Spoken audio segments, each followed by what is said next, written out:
예, 오늘 말씀을 살펴봄에 있어서 중요한 구절이 10절과 그리고 13절, 그리고 또 이제 마지막 하나가 가죽 부대에 아브라함이 하갈의 어깨에 메워지면서 가죽 부대에 물을 채워준 것, 그거에 대해서 우리가 좀 살펴보고자 합니다.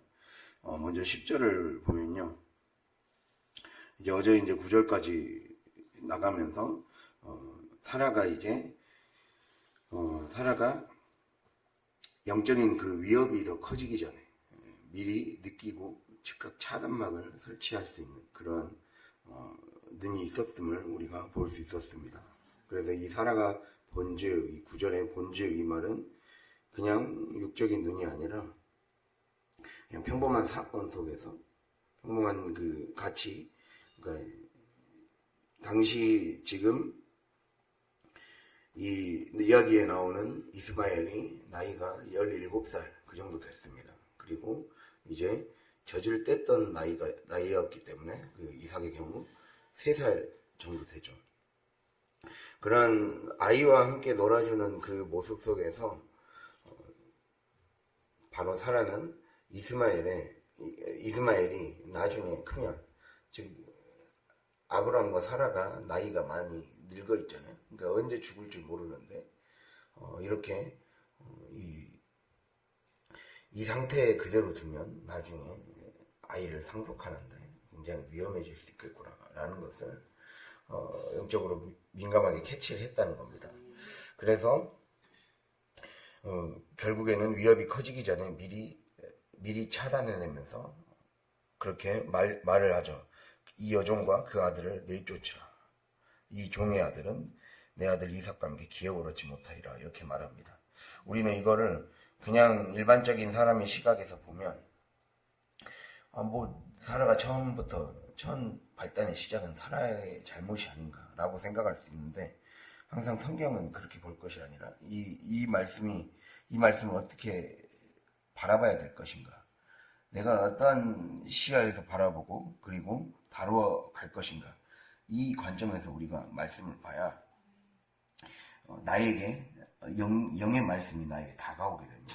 그것을 봤을 때 우리의 결국 그것이죠. 내가 육에 따라 살면, 내 육신에 따라 살면 종살이할 자식이 출산된다는 거예요. 육에 따라 살면 종살이할 자식이 출산된다. 이 여종과 그 아들은 내쫓으라는 거죠. 이 말씀을 딱 그대로 우리가 살펴보면 이 여종과 그 아들을 내쫓으래요. 육에 따라 살면 종살이할 자녀가 종살이할 것들, 내가 영적인 종살이를 벗어나지 못하게 만드는 것들이 내 삶에서 나오게 되어 있다는 거죠. 그럼 반대로 내가 약속을 따라 살면 영의 것들이 나를 자유롭게 하고 나에게 해방을 줄 것들이, 줄 자녀가 탄생하게 된다는 거예요. 그것을 분명하게 얘기하고 있습니다. 그러나 우리가 영적인 법칙이, 이 영적인 거는 보호되고 민감하게 지켜져야 될 그러한 성질의 것이기 때문에 육이 섞여 있으면 절대 그것이 보호될 수가 없는 성질이 있습니다. 그렇기 때문에 반드시 단호하게 쫓아내야 된다는 거죠. 같이 할 수가 없다는 거예요. 그래서 더불어 유업을 얻지 못하리라. 이 똑같은 말씀을 갈라디아서 4장 30절에서는 여종과 그 아들을 내쫓으라. 여종의 아들이 자유 있는 여자의 아들과 더불어 유업을 얻지 못하리라. 그렇게 말하고 있습니다. 하나님이 주시는 약속의 유업을 함께 누리지는 못하게 될 것이다 라고 말씀하죠. 그래서 이 말씀을 보면 결국에는 사라도 마찬가지고 우리의 삶에서도 거룩한 것을 지켜내려는 의로운 그 분노가 우리 안에 있어야 한다는 거예요. 거룩한 것을 지켜내기 위해 나의 육을 잘 연단시켜야 된다. 잘 훈련시켜야 된다는 거죠. 그 영적 예민함이 우리에게 필요하다라고 말씀합니다. 즉 사라가 보여준 이 영적 예민함은 오랜 시간 성령의 인도를 받으면서 내가 어떻게 살아야 결국 승리하는 삶을 살 수 있을까? 어떻게 살아야 내 태에서 이삭이 출생할 수 있는 그러한 영적인 모판, 영적인 태가 형성될 수 있을까? 이것에 우리의 그 마음이 온통 딱 기울어져 있었다는 거죠. 그러니까 우리의 마음 상태도 그렇게 돼야 돼요. 나를 통해서 영적인 것들이 재생산될 수 있는 그 몸이 돼야 된다는 거죠. 그것에 우리의 모든 마음이 쏠려 있으면 그것에 우리의 모든 목표가 딱 맞춰져 있으면 우리의 삶이 영적으로 예민해질 수가 있다라는 것을 주님이 우리에게 오늘 말씀을 통해 얘기해 주고 있다라는 거예요. 그래서 그렇게 하다 보니까 그렇게 오랜 시간 성령의 인도를 받으며 살다 보니까 이렇게 이 성령의 인도를 받으면서 형성된 그 훈련된 모습이 사라에게서 나타남으로 인해 평범하고 이 겉보기에는 평화로워 보였던 이 놀이 속에서 치명적이고 위협적인 영적인 박해의 그 원리를 찾아냈다라는 거예요. 그렇기 때문에 이게 더 커지기 전에 막아낼 수 있었다라는 것을 우리가 볼 수 있습니다. 그래서 우리는 여기에서 더 나아가서 심화된 적용을 할 수가 있습니다. 우리는 결코 두 주인을 섬길 수 없다는 거예요. 한마디로 육이 추구하는 길의 끝은 나를 묶이게 만들어요. 내 육적인 것을 자꾸 추구하고 나의 육이 향하는 관심사를 따라가면 결국에는 그 끝은 나를 묶이게 만들고 나를 예속되게 만드는 거예요. 종의 특징은 뭡니까? 종은 주인에게 묶여서 살아가게 돼요. 주인의 명령에 예속되어 살아가게 돼요. 결국에는 예속되고 묶이고 그래서 그의 삶에 늘 예속되고 묶이기 때문에 이 활동과 그리고 시야의 범위가 제한될 수밖에 없어요. 활동과 시야의 범위가. 주인이 뭘 시킬까? 주인이 시키는 거. 시키지 않는 거에 대한 것은 관심이 없는 거예요. 그러니까 기본적으로 수동적인 그 상태인 거죠. 수동적인 상태. 그래서 우리의 신앙도 수동적인 상태에서 벗어나야 된다는 것을 말씀해 주고 있죠. 그러나 영이 추구하는 길의 끝은 자유와 해방이 있다는 거예요. 영적인 시선이 넓어지게 되는 거죠. 그래서 어떻게 보면 오늘 말씀의 이 10절에 쫓아내라, 내쫓으라 라는 말 속에는 우리에게 지금까지 우리가 그것입니다. 우리의 육이 추구하는 것, 우리의 혼적인 것들이 추구하는 것은 그 끝이 우리를 결국 묶이게 만들고 우리를 예속되게 만들고 그리고 우리의 시야를 좁게 만들어요.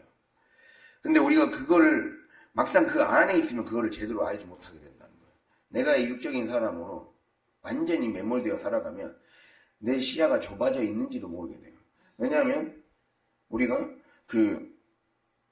고린도후서 3장 15절 말씀이 엊그저께 얘기한 것처럼 수건이 덮인 상태이기 때문에, 즉 자기중심성의 수건이 우리를 딱 덮고 있기 때문에 결국에는 늘 모든 걸 자기중심적으로 판단하고 내 한계 안에서만 모든 것을 판단하고 생각하고 그 이상을 상상할 줄 모르는 거죠.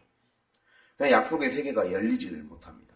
하나님의 구원의 세계, 하나님의 축복의 세계, 또 무한정한 은혜의 세계를 맛보지 못한 자의 특징은 그렇게 자기중심성의 그 수건이 자기를 완전히 덮고 있다는 거죠. 그래서 결국에는 영이 인도하는 세계를 두려워하는 거예요. 두려워하고 무서워하게 됩니다. 그 무서움과 두려움이 자기를 기본적으로 지배하는 게 그런 육적인 신앙의 특징이라는 거예요. 그렇게 되면 성숙하지 못하게 되는 거예요. 이제 우리가 신앙의 단계가 있거든요. 신앙의 단계가 크게 3단계로 생각해 볼 수가 있어요. 첫 번째는 그 생존의 신앙입니다. 생존의 신앙. 생존의 신앙은 어떤 심판과 형벌에 대한 공포와 두려움 때문에 신앙생활을 하는 거예요. 즉 죄를 짓지 않으려고 억지로 율법을 지키는 억압된 상태입니다. 그래서 기본적인 정서가 두려움이 자기를 지배하고 있어요. 두려움이 자기를 지배하고 있고 그래서 두려움과 심판에 대한 염려가 자기를 지배하고 있죠. 그러다가 이제 조금 더 성장하게 되면 이제 경건의 신앙으로 바뀌어요. 경건의 신앙. 경건의 신앙이란 거는 보상 심리가 자기를 지배합니다. 보상 심리. 내가 이렇게 열심히 말씀을 지키고 최선을 다하면 하나님이 내게 무엇인가를 주겠지. 이러한 마음으로 신앙생활을 하는 상태예요. 보상 심리가 자기를 지배합니다. 지금 우리는 이렇게 시작을 한다는 거예요. 두려움이 우리를 지배해요. 심판과 형벌에 대한 두려움 때문에. 그래서 내가 살기 위해 생존의 신앙을 하게 돼요. 그 다음에 경건의 신앙, 보상 심리에서 비롯된 신앙을 하게 되는 거죠. 그래서 이 1단계 그 상태에서는 두려움과 억지로라도 뭔가 해보려는 상태가 지배한다면, 두 번째 그 보상 심리가 있는 경건의 신앙에서는 내가 이렇게 행위를 하면 나에게 축복을 주시겠지. 축복에 대한 기대감 때문에 신앙생활을 하게 된다는 거예요. 그렇게 되면 내가 이만큼 했으니 주시겠지 하는 일종의 꼭 보험같이 신앙생활을 하는 거예요. 그래서 죄 안 짓는 노력에 초점이 맞춰져 있어요. 죄 안 짓는 노력. 근데 우리가 1단계와 2단계는 딱 근본적으로 뭐에 초점이 맞춰져 있습니까? 자신의 행위에 초점이 맞춰져 있어요. 거기까지는, 그래서 여기까지가 율법주의의 신앙이라고 할 수가 있습니다. 이게 일종의 이스마엘의 상태예요. 종살이할 자식의 신앙의 상태예요. 두려움과 보상심리에 기반한 신앙생활. 내가 이렇게 하면 뭔가 좋아지겠지. 이 마음의 상태가 기본 심리를 자기 그 심리가 자기를 지배하며 그 마음 자세로 신앙생활을 해요. 그런데 진짜 신앙생활은 뭡니까? 진짜 신앙생활은 사랑에 기반한 신앙생활이에요. 사랑에 기반한 신앙생활. 예, 요한일서 찾아볼까요? 요한일서 4장 18절 393페이지 신약성경.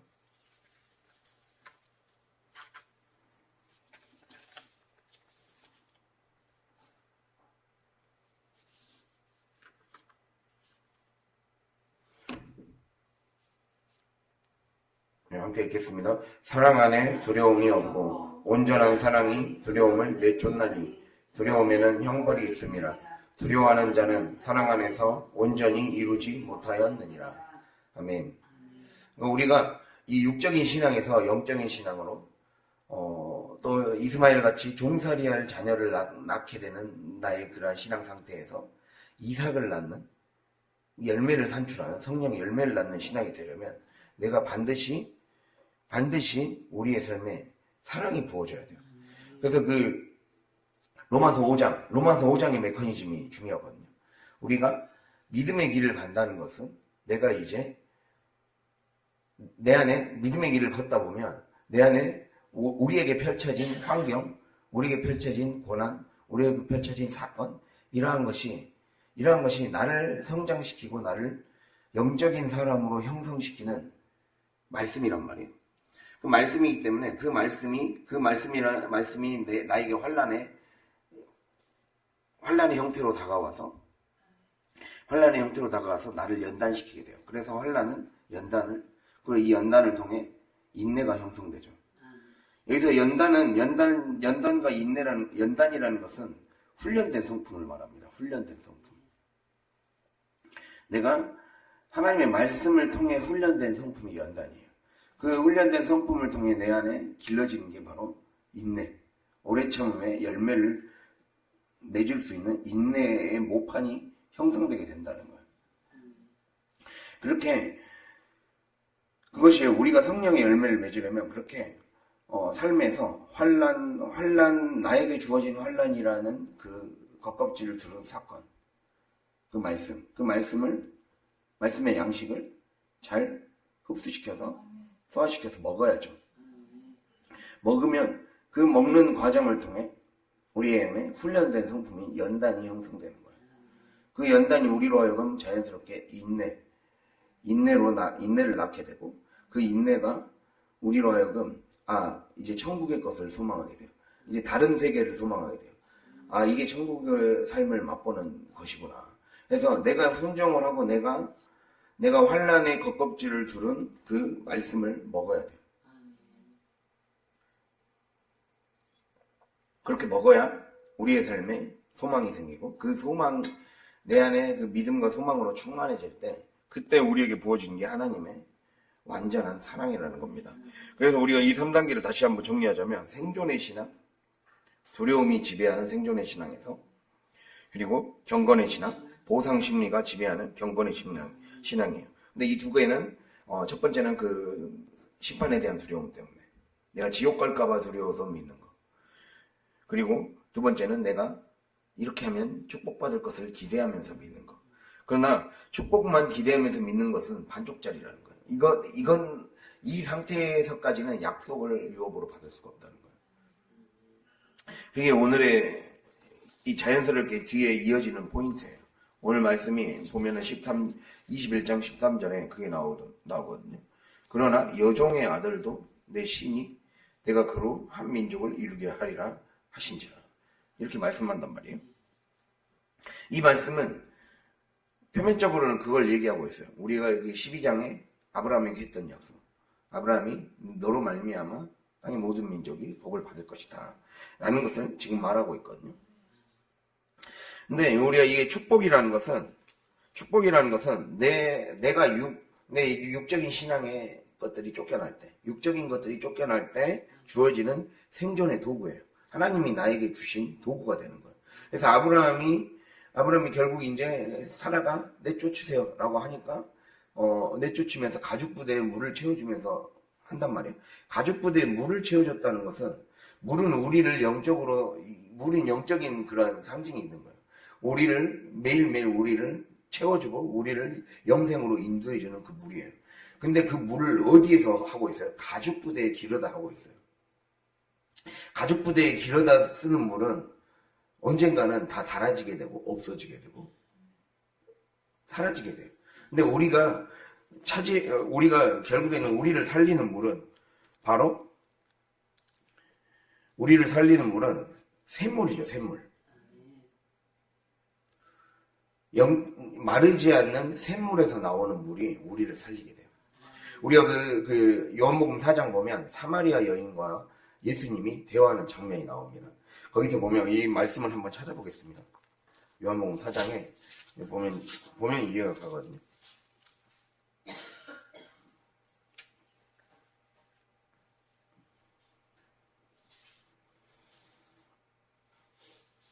(147페이지) 4장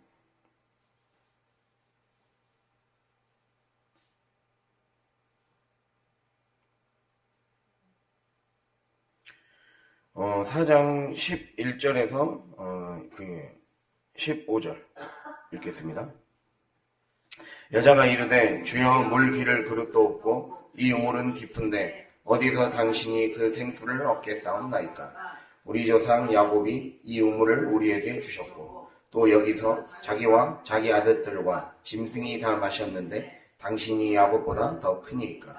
예수께서 대답하여 이르시되 이 물을 마시는 자마다 다시 목마르려니와 내가 주는 물을 마시는 자는 영원히 목마르지 아니하리니 내가 주는 물은 그 속에서 영생하도록 솟아나는 샘물이 되리라.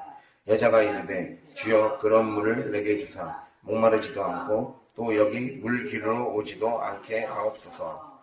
아멘.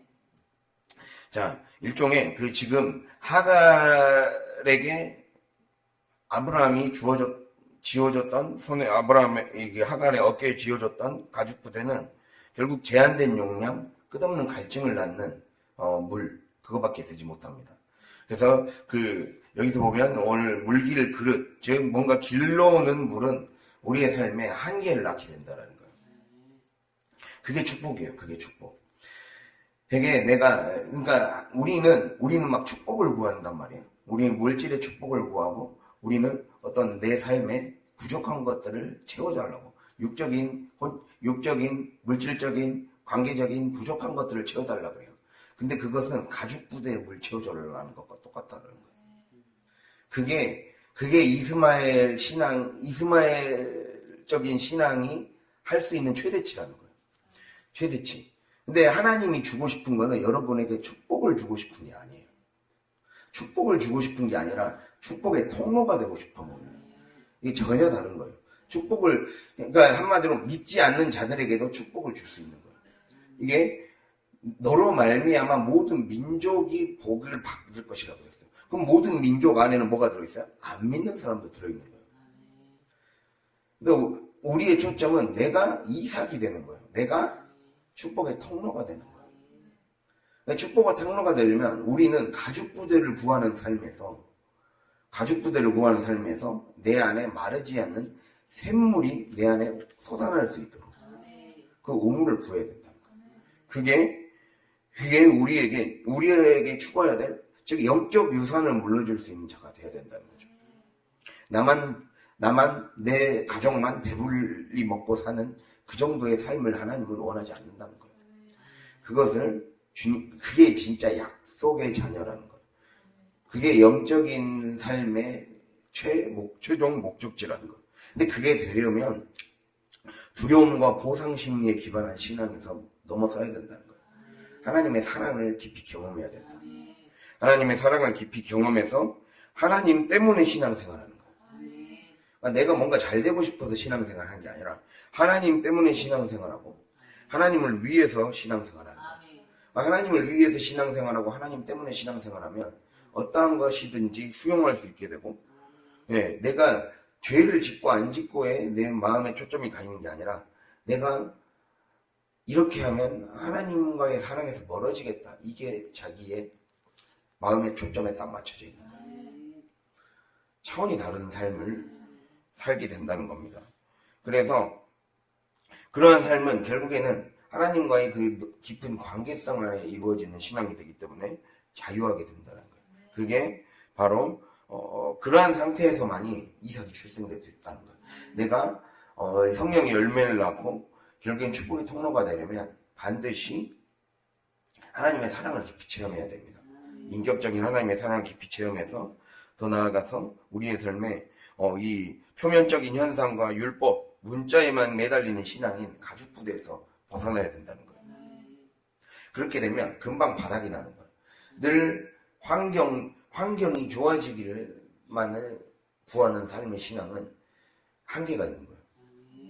내 삶의 환경이 좋아지게 해주십시오. 그거는 가죽부대에 물을 채워달라는 신앙이에요. 그거는 가죽부대에 물을 채워달라는 신앙이라는 거예요. 그게 오늘 성경이 얘기해 주는 거예요. 결국 가죽부대에 먹을 물이 달아지자 결국에는 죽을 생각까지 하게 되잖아요. 하갈과 이스마엘이 죽을 생각까지 하게 되고, 그때 하나님이 만나주셔서 그에게 위로해 주시면서 큰 민족이 되게 해주겠다 그러죠. 결국에는 이것이요, 우리가 표면적인 현상과 내 육을 따라가는 신앙의 끝에는 결국에는 금방 바닥이 난다. 영적인 갈증이, 허덕임이 늘 끝나지 못한다 라는 것을 우리가 기억해야 됩니다. 왜냐하면 기본적으로 수건이 자기를 딱 덮고 있기 때문에 자기중심, 나에게 유익이 되느냐, 나에게 지금 손해를 끼치느냐, 이익이 되느냐를 중심으로 현상을 판단하고 상황을 판단하고 사건을 판단하다 보니까 내가 감당하기 힘든 거는 피하고 도망가려고 그러는 거죠. 순종하지 않는 거죠. 그러니까 기본적으로 어떤 태도를 갖고 있는 거예요? 나에게 주어진 상황과 환경이 말씀이라는 생각을 안 하는 거예요. 말씀이라는 생각을 안 하고 그냥 내가 뭔가를 통제하고 내가 뭔가를 컨트롤해서 내 방식대로 다뤄야 될 어떤 나의 것이라고 생각을 하는 거예요. 나에게 주어진 어떤 것이라고 생각하는 거예요. 근데 전혀 다른 거죠. 상황과 사건은 말씀이라는 거는 하나님이 주신 것이 말씀이잖아요. 말씀은 곧 하나님이시고 하나님이 사건에 외양을 두고 오신 거예요.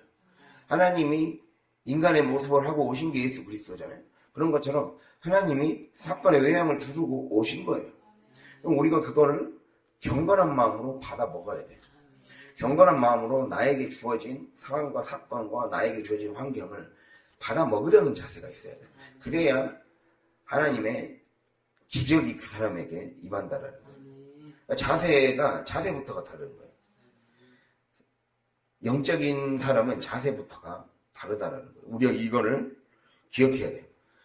그러다 보니까 사건과 상황과 환경을 말씀으로 대하지 않는 기본 태도가 자기 안에 딱 담겨 있는 거예요. 그러니까 우리가 이렇게 말을 들어도 이 영적인 말을 알아듣게 되면은 내가 지금까지 한마디로 결국에는 내가 하고 싶은 대로 내 방식대로 지금까지 습관적으로 관습적으로 내 혼적인 방식대로 살아가는 거는 말씀으로 여기지 않았다는 소리야.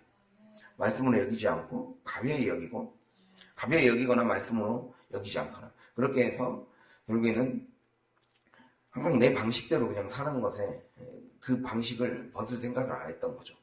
그래서 우리가 이걸 이렇게 수건이 덮인 상태에서는 결국에는 기도가 하나님을 만날 수 없는 거예요.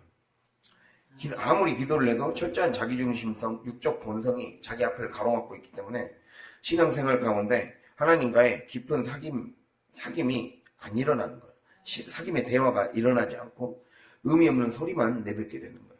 기도를 해도 자기 안에 뭔가 변화가 없고 하나님과의 대화가 오고 가지 않기 때문에 답답한 기도의 시간을 보내게 되는 거죠.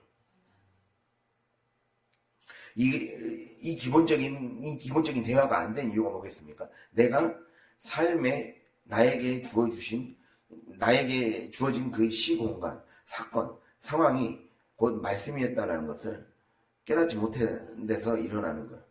그냥 기본적으로 내가 컨트롤해야 되는 어떠한 것으로 여기고 내가 도저히 감당 못하고 힘든 것만 갖고 와서 아까 보상심리신앙 거기에서 벗어나지 못한 채로 결제서류 내밀듯이 그냥 요구만 하는 거예요. 영적 쇼핑의 신앙을 못 벗어나는 거예요. 이게 영적 쇼핑이에요. 그게 쇼핑의 태도예요. 내가 뭔가 이 생필품이 달아졌기 때문에 그 생필품 채워달라는 거죠. 그걸 위해서 와서 결제를 요구하고 있으니 하나님은 관계를 맺고 싶고 하나님은 더 깊은 사랑의 관계로 맺어서 그걸 굳이 결제를 하지 않아도 그냥 내 존재 자체가 사랑의 존재가 되고 내 존재 자체가 하나님의 자녀의 존재가 되면 구하지 않아도 하나님이 주실 것들을 아는 그러한 상태가 되기 때문에 더 깊은 관계성 안에 들어갈 수 있는데 우리가 그걸 놓치는 거죠. 그렇기 때문에 이 자기중심성, 의무감, 그리고 율법적 억압과 단순한 의무, 마지못해 억지로 하는 그런 직분의 상태, 그런 상태에서는 결코 하나님을 깊이 만날 수가 없다는 거예요. 이러한 사람은 말씀도 상황도 자기중심적인 시선에서만 바라보려고 하게 됩니다. 이익중심, 나에게 유익이 되느냐 손해가 되느냐, 이 중심에서만 삶의 태도를 버리지 못하기 때문에 그 자세 자체가 결국 스스로의 눈을 가려버리는 거예요. 영적 눈을 가려버리는 거예요. 그러니까 사람은 어떻게 영적 시야를 갖게 됐느냐? 결국 모든 사건을, 모든 상황이 하나님의 말씀이구나. 이거를 기억했다라는 거예요. 이거를 그래서 그러한 태도가 우리를 종교인으로만 머물지 않게 만든다는 것을 기억할 수 있길 바랍니다. 그래서 우리의 삶에 이게 있어야 돼요. 내 삶에 이해되지 않고 내 삶에 무엇인가 풀리지 않는 사건과 그리고 나를 힘들게 하는 것들이 하나님 왜 이러한 것들이 나에게 있을까요? 라는 것을 물어보고 하나님 앞에 물어서 알려고 하는 태도를 가져야 돼요. 대충 넘어가려고 하면 안 된다는 거예요. 우리 안에 기도를 통해 하나님의 뜻을 알고자 힘써야 된다는 거예요. 그렇게 하지 않고 그냥 내가 쉽게 싫으면 뱉어버리는 태도는 결국 하나님을 만날 수 없고 내 안에 영적 재생산이 일어나지 않습니다. 그렇게 되면 이삭이 출생을 안 한다는 거죠. 그래서 이 영적으로도 수고하고 땀 흘리는 이 부지런한 과정이 필요합니다. 그렇게 하지 않고 자꾸 그렇게 이 과정을 통과하지 않으면 늘 상황 탓만 하며 징징대는 신앙에서만 머물게 된다는 거예요. 그러니까 우리가 내 삶이 추우면 어디로 가야 돼요? 따뜻한 데로 가야 돼요. 추우면 태양으로 가야 돼요. 내 삶이 추우면 태양 대신 빛 대신 하나님께로 가야 돼요. 그런데 태양이 자기에게 오지 않는다고 불평하는 거예요. 태양은 움직이는 게 아니죠. 태양은 그 자리에 떠 있잖아요. 천동설이 아니라 지동설이잖아요. 천동설은 태양이 움직이는 것을 믿는 그 이론이고, 지동설은 지구가 움직이는 거잖아요. 우리 사람이 하나님 앞에 나아가야 돼요. 내가 하나님 앞에 가서 하나님을 만나기 위해 힘쓰고 애써야 된다는 거예요. 그때 하나님이 우리의 삶에 그렇게 마음을 열고 다가가는 자가 하나님을 만날 수 있다는 것을 우리가 그래서 기억할 수 있길 바랍니다. 그러기 때문에 우리가 반드시 우리 안에 있는 육의 것들을 쫓아내야 돼요. 그렇게 하지 않으면 내가 종살이 된 상태에서 벗어나지 못한다. 그 두려움에 기반한 신앙, 보상 심리에 기반한 신앙에서 벗어나지 못한다는 것을 우리가 기억할 수 있기를 바랍니다. 그래서 나는 어떠한 신앙의 길을 걷고 있는가 이것을 잘 봐야 돼요. 내가 육의 삶을 버리지 못하면 내가 이스마엘 같은 것들이 내 안에서 나오게 됩니다. 그러나 영과 약속으로 살아가는 자는 결국 이삭이 태어난다는 거예요. 즉 신앙의 동기가 내 이스마엘적인 신앙은 형벌에 대한 두려움과 공포. 아까 정리를 다시 한번 해보자면 형벌에 대한 두려움과 공포가 자신을 지배한다는 거예요. 그러나 이삭은 하나님에 대한 순수한 사랑이 지배하면서 이제 관계성 가운데 들어가게 되는 거예요. 그러니까 우리 존재 자체가 내가 너를 축복의 통로가 된다는 것은 내가 하나님의 사람이 된다는 거예요. 내가 하나님의 사람이 되니까 하나님은 어떠한 존재입니까? 하나님은 우리가 이걸 기억해야 돼요. 하나님은 모든 것 안에 계신다. 이게 우리가 기억해야 될 기본 전제예요. 하나님은 모든 것 안에 계신다. 그럼 모든 것 안이라는 것은 내 삶에 주어진 상황과 환경과 시공간 안에 이미 계신다는 거예요. 그 마음으로 우리가 대할 때 하나님을 만날 수 있는 그 기본적인 여지가 형성이 되는 거죠. 그래서 우리가 이 이스마엘적인 신앙은 나를 위한 신앙이에요. 단순히 내가 죽으면서 구원받기 위해 이것만 생각하는 거죠. 지옥 가지 않기 위해. 그리고 그보다 조금 더 나아지면 아까 말씀드렸듯이 보상심리. 내가 열심히 신앙생활해서 열심히 충성봉사해서 내가 물질의 축복을 받아보겠다. 이러한 마음으로만 신앙생활하는 거예요. 근데 하나님은 더 이상을 주고 싶다니까요. 내가 이 사라와 같은 삶을 살아야 나로 말미암아 내가 더 연결이 될 수가 있는 거예요. 그래서 우리가 이걸 기억해야 돼요. 처음에 제가 21장을 처음 시작했을 때 말씀드렸듯이 이삭이 태어난 게 성취가 아니라 했어요. 마찬가지로 하나님이 우리의 삶에 예수님을 믿다 보면 점점 우리의 삶에 뭔가 조금씩 나아지고 뭔가 조금씩 심리적이든 물질적이든 관계적이든 조금씩 열려지는 것이 경험되어질 것입니다. 그런데 그것은 엄밀히 말하면 내 안에 이제야 좀 육의 것들이 나가기 시작한 거예요. 육의 것들이 빠져나가기 시작할 때 주어지는 제가 아까 말씀드렸죠. 축복은 육의 것들이 쫓겨날 때 주어지는 생존의 도구라 했어요. 우리를 이 땅에서 이 땅을 실낙원이라고 그러거든요. 실낙원. 낙원을 천국을 잃어버린 에덴을 잃어버린 땅이 이 실낙원이잖아요. 이 실낙원에서 천국을 살아가기 위해 최소한의 생존 도구를 우리에게 주신 거예요. 그걸 위해서 우리가 물질이 있어야 살 수 있기 때문에 물질이 있어야 살 수 있고 주변에 관계할 수 있는 사람들이 있어야 네트워크가 있어야 우리가 살 수 있기 때문에 하나님이 그것을 우리가 구하면 붙여주시지 않는다는 의미가 아니에요. 그러니까 보상 심리가 나쁘다는 게 아니라 우리가 하나님이 구하면 주시는 분이잖아요. 근데 하나님은 사실 그거 이상을 더 원하신다는 거예요. 사실은 그게 진짜 약속의 자녀고 그게 우리의 지금 포인트입니다. 그래서 축복은 육이 쫓겨나면 내가 정결하게 신앙생활 하려고 노력하고 열심히 기도생활 하려고 하고 말씀대로 살려고 노력하면 우리의 삶에 하나님이 딱 생존의 도구를 딱 지어주시는 거예요. 근데 생존의 도구만으로 살면 안 되잖아요. 생존의 도구로만 살면 우리가 겨우 우리의 삶은 계속해서 정화가 일어나야 돼요. 내 혼과 육이 정화될 뿐만 아니라 내가 이제 성령에 이끌린 삶이 돼야 돼요. 그 다음의 삶이 성령에 이끌린 삶이거든요. 이거 우리가 신학자들, 영성이나 신앙 경건을 연구하는 신학자들이 두 가지 인간은 신앙생활에서 두 가지 밤을 거쳐야 된다고 분명히 얘기해요. 육의 어두운 밤과 영의 어두운 밤을 거쳐야 된다고 그래요. 육의 어두운 밤이란 건 내 육과 혼의 것들이 정리가 되고 정화가 되어서 하나님의 이 한마디로 우리의 삶에 쉽게 말하자면 이스마엘에게도 큰 민족이 될 수 있는 그 축복을 주셨듯이 이 땅에서 잘 되고 장수하며 성공할 수 있는 그 기반을 형성할 수 있는 기초가 되려면 내 안에 육의 것들이 쫓겨나야 돼요. 육의 것들이 쫓겨나고 정화가 돼야 된단 말이에요.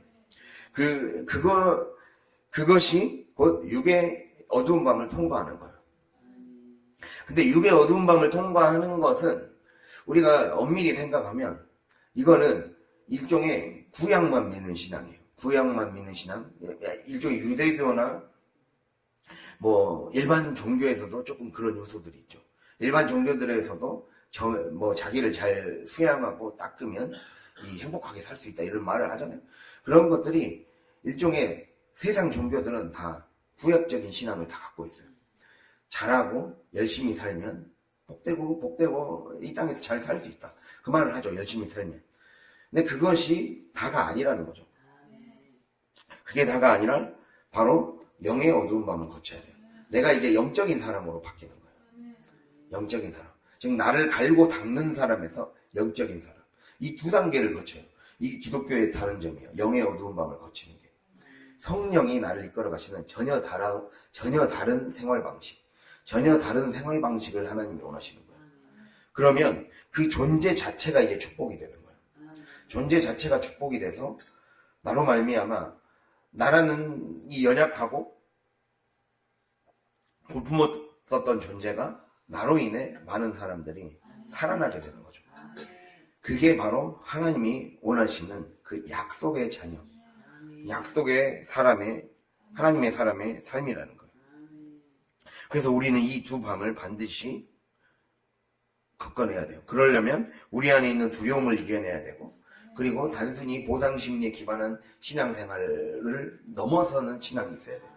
제가 하나님의 사랑을 깊이 체험하고, 그 하나님의 사랑 아까 말씀드렸듯이 환난과 연단을 통한 인내의 과정을 반드시 거쳐 가야 하나님이 나를 다뤄가시는 것에 나를 내어 맡겨야 돼요. 나를 성령의 불로 나를 태워가시는 그 시간들이 우리가 이제 다음 주에 이제 제가 성경 공부할 때 얘기 드리려고 했는데 우리가 레위기에 의하면 하나님이 인간을 정결케 하시는 네 가지의 수단이 있어요. 물과 피와 불과 향이거든요. 물과 불과 피와 향. 피는 우리를 거룩하게 해요. 예수의 피가 우리를 거룩한 존재로 성령의 사람으로 거듭날 수 있게 해준단 말이에요. 물은 우리를 깨끗하게 해줘요. 불은 뭐겠습니까? 우리를 연단시켜줘요. 새로운 사람으로 다시 하나님의 사람이 될 수 있게, 성령의 사람이 될 수 있게 우리 안에 있는 것들을, 우리 안에 있는 불순물들을 완전히 태워 없애버리죠. 태워 없애서 완전히 그 순금 같은 존재로, 정금 같은 존재로 다시 거듭날 수 있게 우리를 만들어주는 거죠. 그럼 향은 뭐겠습니까? 그렇게 함을 통해 결국 예수 그리스도의 향기를 품을 수 있는 자로 다시 재탄생되는 거죠. 이게 어떤 우리를 정결케 하고 우리를 새로운 사람으로 만들기 위한 하나님의 어떤 그 네 가지 수단 같은 거거든요. 그래서 이러한 과정을 통해 우리를 육에 속한 사람에서 영에 속한 사람으로 나를 통해 이스마엘 같은 것들이 나오는 게 아니라 이삭 같은 것들이 나올 수 있도록, 즉 성령의 열매를 출산해내고 그 성령의 열매가 나타나야 그걸 바탕으로 우리의 삶에 부산물들이 나오는 거예요. 즉 우리의 삶에 이거예요. 내가 은혜를 받아서 은혜를 카리스라고 그러거든요. 그리스 헬라어로 카리스라고 그래요. 내가 은혜를 받아서 하나님을, 성령을 의지하는 삶을 살아가면 카리스마가 나와요. 카리스마, 은사예요. 은사가 나와서 그 은사로 말미암아 하나님이 주신 은사와 은혜로 말미암아 살아가면 우리의 삶에 주어지는 게 바로 성령의 열매입니다.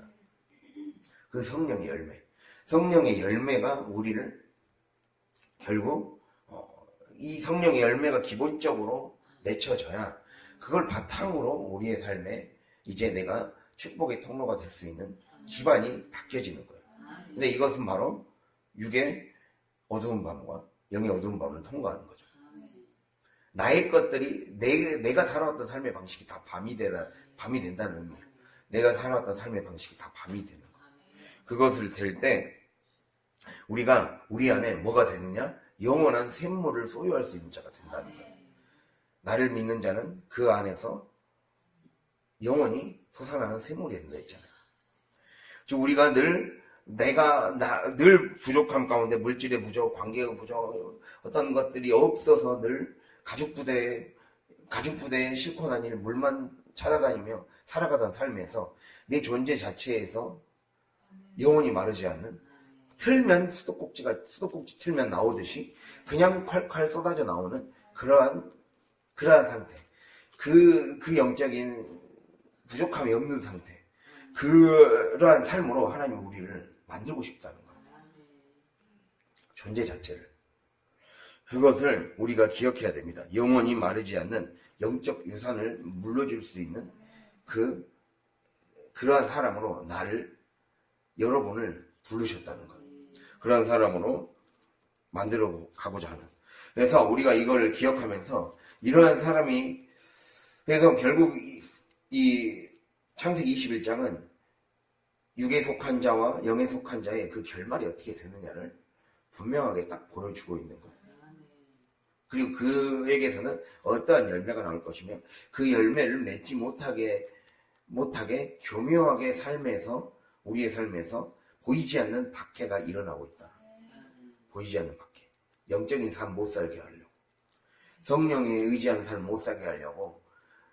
겉으로 봤을 때는 아무 문제 없어 보이는데 나를 사실 영적으로 질식시키고 신앙생활을 나락으로 끌고 갈 수 있는 위험 요소들이 곳곳에 있단 말이에요.